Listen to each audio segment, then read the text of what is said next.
déséquilibre vient aussi dans la répartition des postes ministériels. Rien d'étonnant à ce qu'un ministre NVA veuille l'intérieur, c'est toujours comme cela que commence la prise de pouvoir des nationalistes, qu'ils soient de gauche ou de droite. Mais là, vous avez donné aux nationalistes l'armée, la police, la fonction publique, la sécurité d'État. Je vous dirais que ça fait froid dans le dos.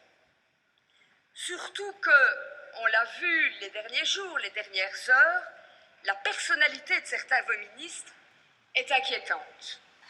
Chaque jour, les masques tombent un peu plus.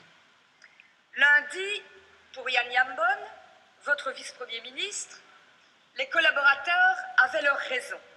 On peut comprendre, on peut donc expliquer que des Belges aient fait cause commune avec les nazis. Croyant corriger le tir, ils s'enfoncent.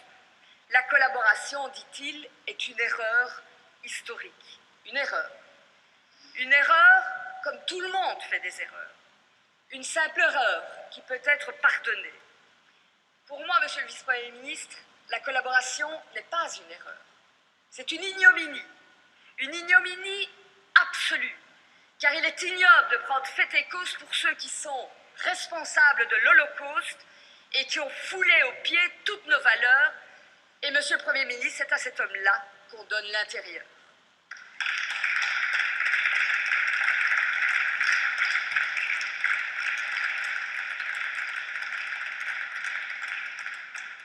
Mardi, on apprend la présence de M. Franken à une petite fiesta organisée à l'occasion de l'anniversaire d'un collaborateur notoire, d'un ancien du Front de l'Est, d'un leader d'une milice privée nationaliste.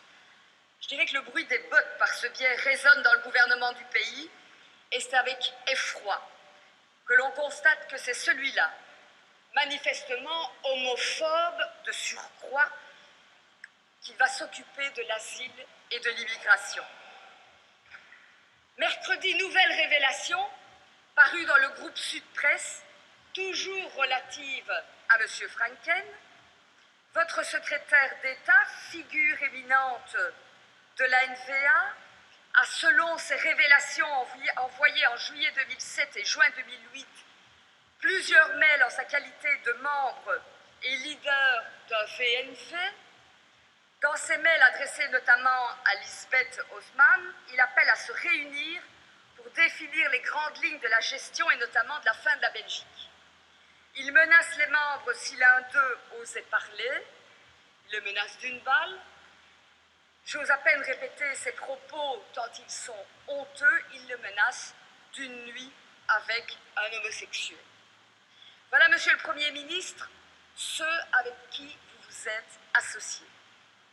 Jamais, contrairement à ce qu'ils ont affirmé, jamais la NVA n'a eu l'intention de jouer le jeu fédéral.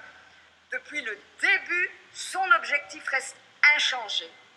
Fidèle à son ADN, elle entend poursuivre l'objectif qu'elle s'est toujours fixé dans ses statuts, détricoter notre pays, et sa participation au pouvoir a pour objectif de le lui permettre.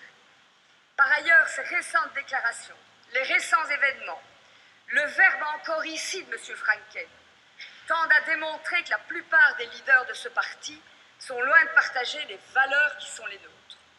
Lorsque vous estimiez, vous personnellement, qu'il y avait chez eux des relents racistes, Monsieur le Premier ministre, vous aviez raison. Mettez de l'ordre dans votre gouvernement, Monsieur le Premier ministre, arrêtez de vous taire, car lorsque sont en jeu de tels symboles, le silence est un renoncement, est une faute. Ces personnes ne sont tout simplement pas dignes d'exercer les hautes responsabilités que vous leur avez données. J'attends de vous des actes clairs pour conserver intacte notre démocratie. J'attends de vous que vous leur demandiez de remettre leur démission.